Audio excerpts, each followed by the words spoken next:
Bonjour à tous. Donc, je continue de dire qui je suis. Donc, je suis peut-être ingénieur agronome à l'INRA, mais en même temps, je suis paysanne de cœur parce que toute ma famille est paysanne. Mon frère a gardé la ferme familiale. Il est paysan boulanger. Donc, tous mes oncles et tantes étaient paysans. Mes grands-parents étaient paysans. Donc, je me sens un peu des vôtres.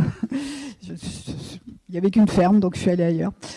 J'ai travaillé, j'ai fait une thèse en génétique et donc je suis en même temps agronome et j'ai travaillé en amélioration des plantes. Donc la semence, c'est quelque chose que je connais bien. Et depuis notre jeunesse, mon frère et moi, on pense qu'agriculture biologique, donc aussi l'agriculture biologique, c'est quelque chose qui m'a porté depuis mes études. Et donc j'ai essayé de relier les deux en fin de carrière.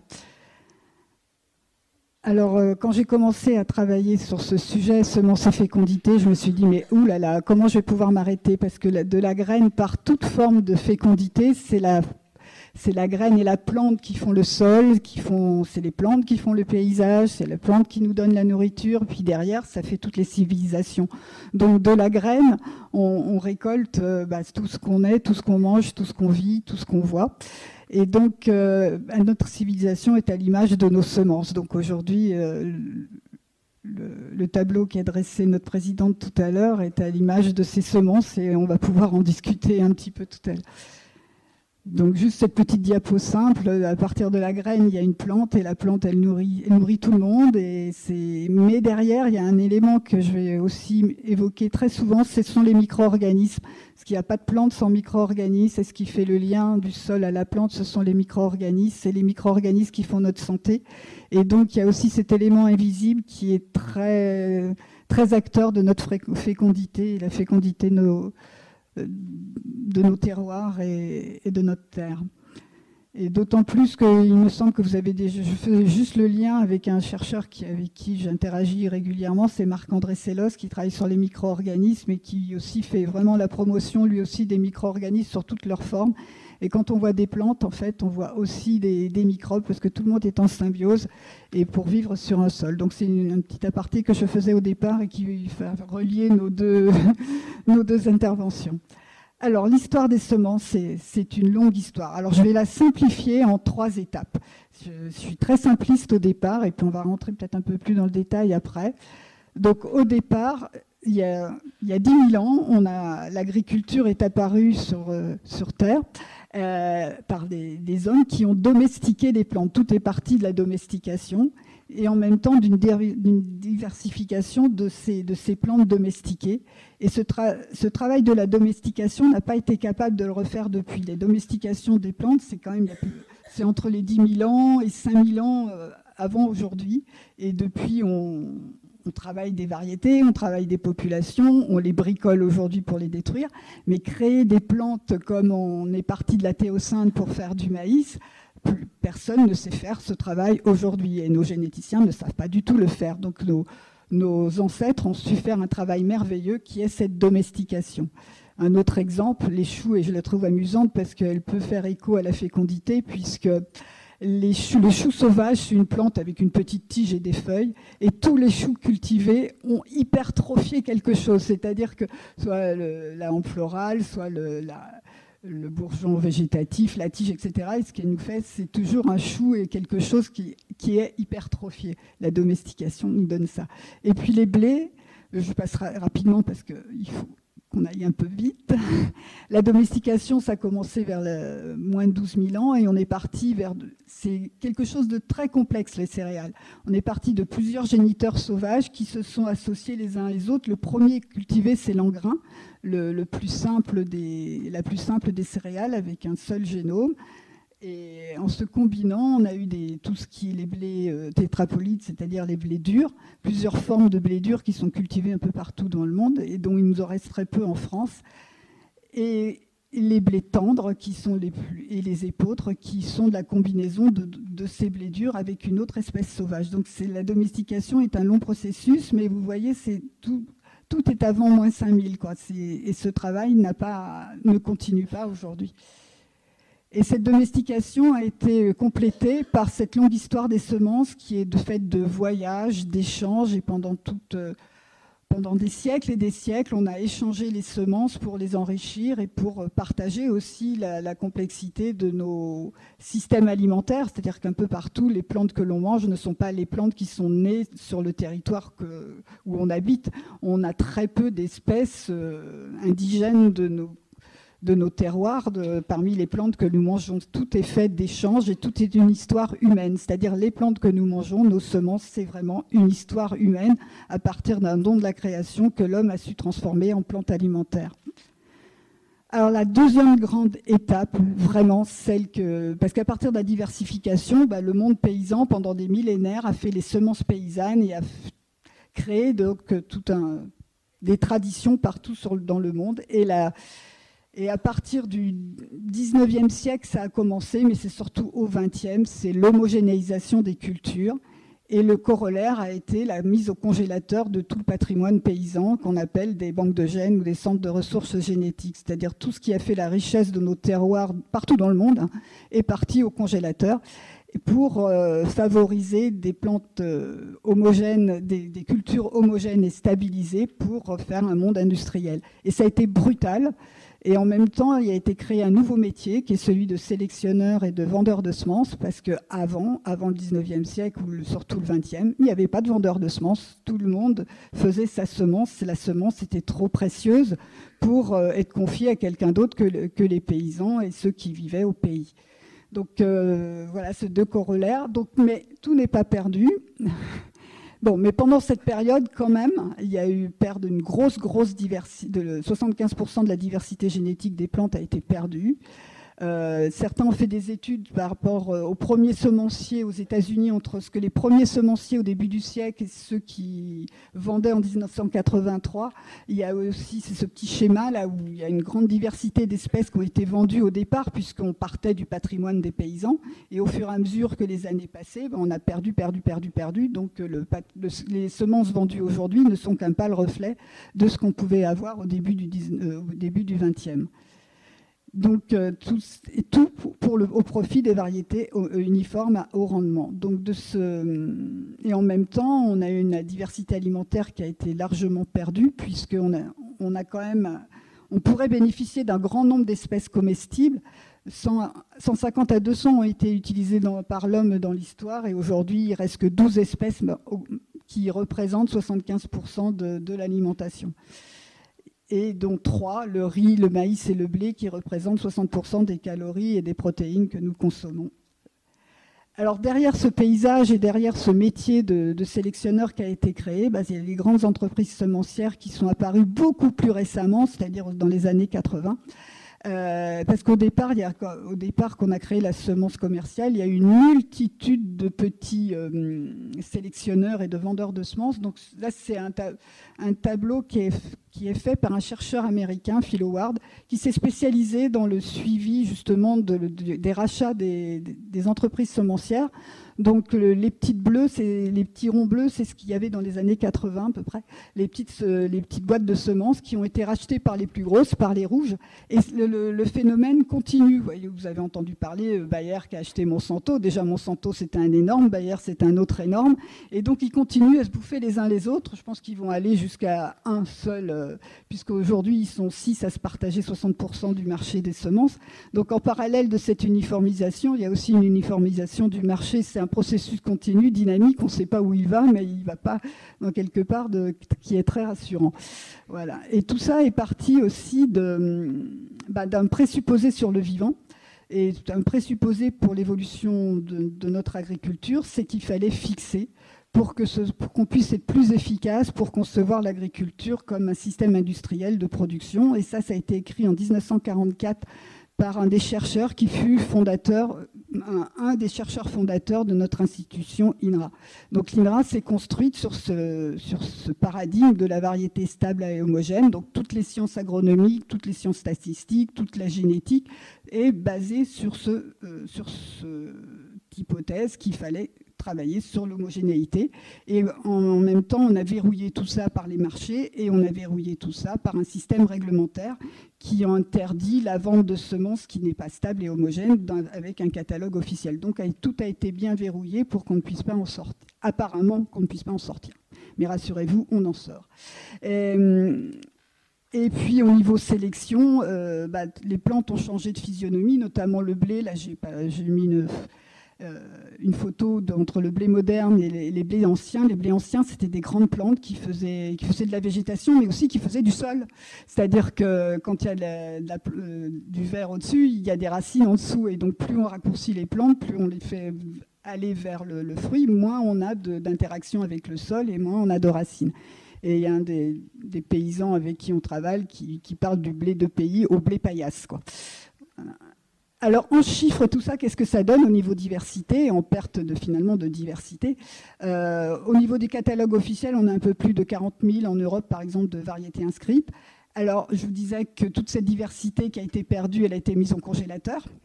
Pas toute, un tout petit peu, mais ça représente quand même 1 million d'échantillons sur les espèces cultivées qu'on connaît aujourd'hui dans les centres de ressources génétiques. Par exemple, le jour où j'ai voulu m'intéresser au sarrasin, le sarrasin, bon an mal an, on n'a qu'une variété sur le catalogue officiel pour acheter de la semence de sarrasin, qui est la harpe. Et si on va sur les catalogues des centres de ressources génétiques, on en trouve 5000. Donc, quand on commence le travail, par laquelle je commence, c'est pareil pour toutes les espèces. Le blé, c'est bien pire. C'est des milliers et des milliers de semences paysannes qui existent dans les centres de ressources génétiques. Donc, mon travail depuis 20 ans, c'est de ressortir tout ça et d'essayer de les évaluer et de les réinjecter justement dans le monde de la production. Mais c'est pas tout simple. Donc cette dernière étape, depuis 25 ans, il y a une poignée de paysans passionnés avec quelques chercheurs au niveau mondial. Ça se passe au niveau mondial. On essaie de faire revivre cette biodiversité cultivée. Et partout, ça se fait avec beaucoup d'espoir, beaucoup de bonne humeur. Et bon, c'est pas simple parce qu'on se confronte au système économique qui n'est pas du tout adapté. Mais quand on voit cette diversité, c'est un tel cadeau. Si vous voyez les champs où on sort 200 ou 300 populations de différentes... le sarrasin, il n'y a peut-être pas beaucoup de diversité, mais quand on sort les épeautres, moi je suis tombée amoureuse des épeautres. Il y en a tellement de formes, d'épis, de couleurs, c'est tellement beau. Et au niveau des blés, on a oublié par exemple les blés poulards. Alors les blés poulards, c'est les blés durs du nord d'Europe, parce qu'à partir d'un moment, pour le blé dur, on a dit que c'était plus simple d'importer d'Italie pour faire les pâtes en France, mais pendant longtemps, on a fait nos pâtes avec les blés poulards. Alors eux, les épis sont colorés, ils ont des glumes avec plein de couleurs qui changent pendant tout le mois de juin, mais c'est une splendeur. Donc de retravailler sur la diversité, peut-être ça rend pas riche au départ, mais ça rend heureux de voir cette belle diversité qui ne demande qu'à vivre. Et puis non seulement on redécouvre aussi des espèces qu'on a complètement oubliées, et donc c'est une source de satisfaction continue. Mais bon, il faut que ça se passe vivre son paysan, donc c'est tout ça notre enjeu aujourd'hui. Alors, parce qu'en parallèle, même si nous, on travaille sur la semence paysanne, les autres, en parallèle, ils se dépêchent aussi de continuer la descente aux enfers de nos pauvres semences, avec ce qu'on vous n'avez pas pu ne pas entendre parler des nouveaux OGM, dont le Parlement a accepté aujourd'hui de les accepter sur le marché. Donc c'est un bricolage de plus. Beaucoup disent que c'est la solution, mais c'est juste une étape supplémentaire dans le bricolage du patrimoine génétique de nos plantes. Donc on voit le résultat de ce qui a été fait jusqu'à présent, c'est-à-dire que ça rend des plantes sensibles, ça fait des sols appauvris, ça fait des pollutions partout. Donc c'est pas des promesses qui vont tenir longtemps, juste conduire un peu plus bas le système agricole d'aujourd'hui. Mais bon, il faut y aller. Donc en parallèle, la seule parade, c'est d'être plus dynamique au niveau paysan pour proposer un nouveau modèle et surtout travailler avec tous les citoyens. Et c'est ça que je vais vous montrer après. Quand on travaille en semences paysannes, c'est pas tout seul, parce que l'agriculteur, le paysan ne peut pas être tout seul responsable d'un renouveau des systèmes alimentaires. C'est vraiment un projet de civilisation, un projet de société. Alors derrière tout ça, je voulais juste faire une petite parenthèse philosophique, entre guillemets. Quels sont les différents rapports au vivant? C'est-à-dire que quand on fait du bricolage génétique, quand on fait de la semence paysanne, on ne regarde pas du tout le vivant de la même façon. C'est deux façons de comprendre ce qui se passe d'une graine à une autre graine. Et justement, dans la place et l'action de l'homme, il y a toujours un choix. On parlait du choix entre bien et mal. Là, c'est un choix entre ce qui est naturel, ce qui est mes photos du... Je ne sais pas pour vous, c'est à droite, et la partie toute bricolée qui nous donne des plantes super homogènes et puis des micro-organismes aussi bricolés. J'ai mis 2 photos, c'est-à-dire j'ai mis les plantes et les micro-organismes derrière, parce qu'il faut savoir que notre alimentation, sans les micro-organismes, on n'aurait pas de pain, on n'aurait pas de fromage, on n'aurait pas de café, pas de chocolat, tout ce qui est bon passe par le micro-organisme aussi. Et donc, si on bricole les plantes, derrière, l'industrie bricole aussi les micro-organismes. Et donc, quand on travaille avec les paysans, quelles que soient les plantes sur lesquelles on travaille, on pense aussi leur transformation. Et donc la première question des agriculteurs avec qui on a travaillé sur le blé, c'est les levains naturels, comment on retrouve nos levains naturels, comment on les maintient, etc. Donc pour ça, j'ai mis les photos de plantes et de micro-organismes. On pense les deux en parallèle. Et derrière toutes ces façons de penser, c'est très compliqué aujourd'hui pour s'y retrouver, parce qu'il y a plusieurs modèles de pensée qui se croisent dans notre monde. Et d'ailleurs, là, mes photos, je mets tout en mélange. Et donc, c'est arriver à se faire avoir son propre critère pour comprendre, moi, quelle est ma vision du vivant. Entre Hippocrate qui disait ton aliment, c'est ton premier médicament. On en est loin aujourd'hui, parce qu'il ne faut surtout pas manger trop d'aliments de l'agro-industrie si on veut être en bonne santé. Hildegard de Bingen qui avait une vision très globale et holistique du monde depuis la musique, les plantes qui soignent, les plantes qui nourrissent. Elle faisait tout un ensemble de pensées, d'une cohérence du monde vivant. Et à côté, disons, a émergé au milieu de tout ce passé où on avait quand même une vision un peu plus holistique du vivant, a émergé Pasteur, qui lui nous a réduit la vision avec, attention, les micro-organismes, c'est méchant, c'est plein de microbes et ça fait des maladies. Et en fait, on s'aperçoit aujourd'hui que les maladies, les micro-organismes qui donnent des maladies, c'est une toute petite portion des micro-organismes. Et pour se protéger de ceux qui rendent malades, on oublie tous les autres. Et c'est là que Lynn Margulis est intervenue il y a quelques décennies. Elle est décédée maintenant, et elle a commencé à dire mais non, le vivant, ça ne fonctionne pas comme ça, c'est pas la lutte, le vivant, c'est la coopération, c'est la symbiose, tout est en synergie, et on a besoin de tous pour vivre. Elle a commencé, justement, je l'ai mise à côté de Pierre Rabhi, parce qu'elle a commencé à donner les éléments de compréhension du vivant avec des outils scientifiques, pour dire non, tout est en synergie, tout est en symbiose, tout est en collaboration.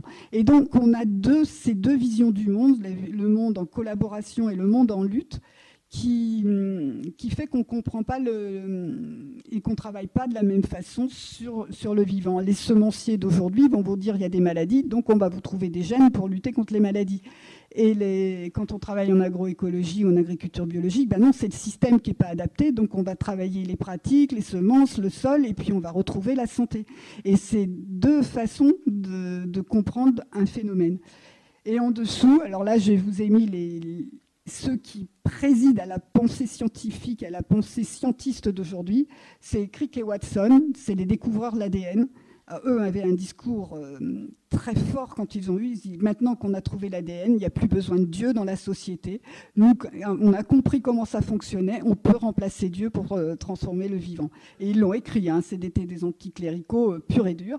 Et à côté, Emmanuel Charpentier, qui a un joli nom, et qui est à l'origine de tout ce qui est la technique qui préside aujourd'hui aux nouvelles biotechnologies, aux nouvelles technologies qu'on a votées au Parlement la semaine dernière, pour lesquelles on autorise aujourd'hui ces nouvelles modifications génétiques. Et c'est elle qui a été la découvreuse avec une Américaine. Elle a eu le prix Nobel pour ça. C'est une Française. Voilà. Donc voilà, tout se mélange. Mais il faut essayer. En fait, à chaque fois qu'on regarde des discours, qu'on regarde des façons d'expliquer le monde, il faut regarder, est-ce qu'on le regarde en lutte ou on le regarde en collaboration. Et c'est deux façons de comprendre le monde. Mais en fait, tout est mélangé, c'est difficile de s'y retrouver. Et que si on élève un peu le débat, en fait, on s'aperçoit qu'on est à un tournant. Soit aujourd'hui, il y a à la fois l'émergence des semences paysannes partout dans le monde, ça je peux en témoigner, mais en même temps, le renforcement du pouvoir des semenciers et des technologues avec des techniques génétiques de plus en plus invasives et qui peuvent nous modifier complètement nos écosystèmes. Donc nous sommes à un moment pivot de notre rapport au vivant qui va l'emporter. Voilà. Mais à mon avis, comme on a Dame Nature avec nous, la fin de l'histoire, on la connaît, mais c'est comment on va passer de l'état d'aujourd'hui au renouveau du vivant. Et même j'ai repris un message de Medjugorje, je suis très attentive au message du 25 de la Vierge Marie, et le 25 janvier, pas de cette année mais de l'année dernière, elle disait « L'avenir est à la croisée des chemins, car l'homme moderne ne veut pas de Dieu ». Et donc elle aussi parle de cette croisée des chemins, donc c'est la semence est source de profit, ou la semence est regardée comme un don, et on reprend ces semences paysannes qui sont de nouveau à regarder comme un don de la création. Mais je reviens sur cette confusion des langages, c'est pas facile du tout de s'y retrouver parce que entre ceux qui parlent d'agroécologie, ceux qui parlent de santé, personne ne se comprend. C'est une véritable tour de Babel aujourd'hui parce que les mots sont dévoyés. Et j'en suis la première.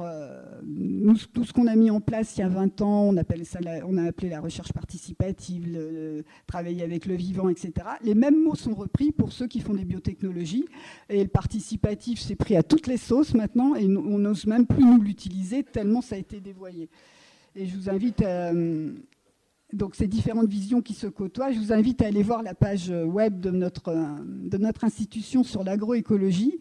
Ce n'est pas du tout celle sur laquelle je travaille aujourd'hui, c'est avec les mots de l'agriculture industrielle, progrès des connaissances, ça oui on a besoin, mais lesquels ils proposent la génétique, les biotechnologies, le biocontrôle. Alors le biocontrôle, je pense qu'il faut avoir peur du biocontrôle, ça peut être c'est les industriels de la chimie qui vont s'en emparer, donc à mon avis ils vont faire pire que la chimie. Ils sont en train de penser utiliser les micro-organismes pour maîtriser les maladies. Donc à partir du moment où on commence à bricoler les micro-organismes, à mon avis, c'est pire que de bricoler les plantes parce qu'on touche à tout, on travaille à tous les écosystèmes et à nous-mêmes si on les consomme. Voilà, et tout ça se basait sur la technologie, le numérique et la robotique. En parallèle, il n'y a pas que des chrétiens qui se mobilisent, il y a aussi des philosophes. Alors, ce qui est intéressant, il y a tout un mouvement philosophique, c'est de faire alliance avec les non-humains. Mais là, je vous invite à aller regarder... bon, c'est des sages pour le vivant, c'est des gens sur qui on peut s'appuyer pour avancer, mais c'est la place de l'homme pour lequel on ne partage pas tout à fait, parce que nous, l'homme était créé à l'image de Dieu, et il n'est pas à mettre au même niveau que les non-humains. Les non-humains nous ont été donnés pour notre parcours terrestre, et c'est là qu'on a une division de regard. Mais néanmoins, dans l'action, on se retrouve aujourd'hui pour essayer de reconstruire des écosystèmes raisonnables. Et c'est quand même François... Pardon de vous interrompre un petit peu. On va essayer de partager et faire passer Non, mais dites. Dès maintenant Si c'est possible, de manière à partager. Je finis un en peu 5 minutes. Oui, finissez votre article. Là, mais voilà. Non. Donc aujourd'hui, ce qui nous porte, c'est plutôt le message de François d'Assise, c'est-à-dire de la conscience à l'amour, c'est-à-dire qu'en connaissant combien est beau nos écosystèmes, combien est belle la nature, combien elle a envie de donner, et surtout, on peut l'observer très vite, la façon dont elle peut donner, c'est quand on essaie de la réparer. Je crois qu'il y a François Gardet de Sauce là-dedans. Et c'est souvent, écoutez ses témoignages, parce qu'il a 30 ans d'expérience de la bio, et il voit réapparaître des espèces qu'on croit oubliées, et on voit se refaire les écosystèmes, mais avec une générosité qu'on ne peut pas imaginer avant. Donc, on reconnaît bien qui est derrière Dame Nature, c'est notre créateur à une miséricorde infinie. Et si on y met de la bonne volonté, on peut reconstruire des écosystèmes qui nous fassent vivre. Mais le problème, c'est qu'il va falloir trouver notre place, quoi. Voilà, donc c'est avec l'esprit de François d'Assise, je pense qu'on peut refaire ce vivant.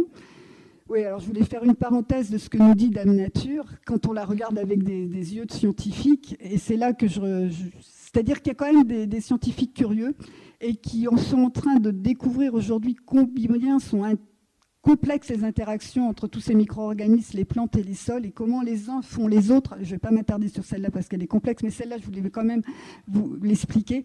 C'est que quand la plante fait sa semence, elle vit avec ces micro-organismes du sol et on retrouve dans la semence les endophytes, mais on trouve aussi des micro-organismes que les abeilles ont pu apporter, les micro-organismes de la fleur. Donc elle est porteur de micro-organismes de 2 niveaux, celle du sol et celle de l'atmosphère dans laquelle elle vit.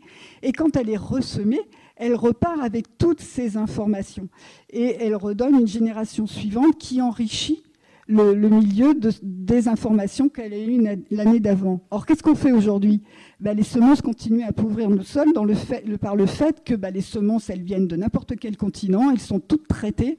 Il n'y a plus d'informations microbiologiques. On a réduit la semence à une information génétique. Et seule la semence paysanne bichonnée par des paysans est capable de redonner cette information et de refaire des sols avec des semences qui sont adaptées. Voilà, donc je passe assez vite parce que le temps, on n'est pas trop... Et donc le risque de l'homogénéité, on l'a déjà vécu dans notre histoire avec, par exemple, l'Irlande qui avait qu'une seule pomme de terre et qui a vu... ils ont souffert énormément. Et en parallèle... Bon, alors je passe un peu vite pour laisser le temps...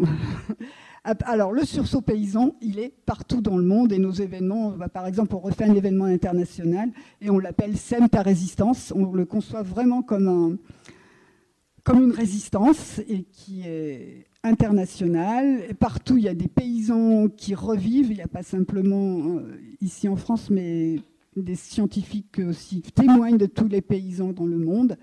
Et au lieu d'avoir ce monde de l'industrie, on a ces semences qui donnent. Un des premiers chercheurs à avoir travaillé en recherche participative pour refaire naître les semences paysannes, il a écrit son premier bouquin, Les semences qui donnent.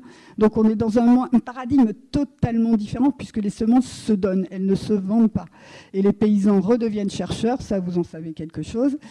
Et donc, en pratique, c'est tous ensemble, parce qu'une semence, ça donne un produit, mais il faut qu'il soit vendu, il faut qu'il soit mangé. Donc, on ne peut pas travailler, un paysan ne peut pas travailler tout seul. Et le coup de bouton, disons, qu'est-ce qui nous a boosté pour travailler sur ce sujet ? C'est qu'un règlement européen sur l'agriculture biologique qui demandait de produire bio avec des semences bio. Et c'est là que les bio ont pris conscience, mais au fait, qu'est-ce qu'on a comme semences ?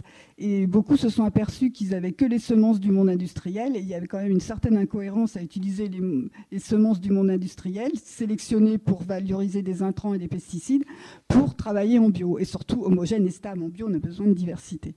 Et voilà pourquoi on a démarré. Donc, on a retrouvé des semences partout où on pouvait, celles des centres de ressources génétiques, mais aussi il y avait des paysans qui avaient maintenu envers et contre tous et des jardiniers des semences paysannes. Et surtout, on travaille ça en collectif, c'est jamais tout seul. Donc on recrée du lien, on refait une vie autour de la semence et de sa redécouverte. Les semences, elles sont libres de droit, elles sont naturelles, évolutives, sélectionnées, échangeables. Donc c'est toutes les valeurs que le monde de l'industrie des semences a gommé. Donc ensemble, là, c'est une photo avec les maïs, donc chercheurs, paysans, cuisiniers, boulangers et ceux qui mangent.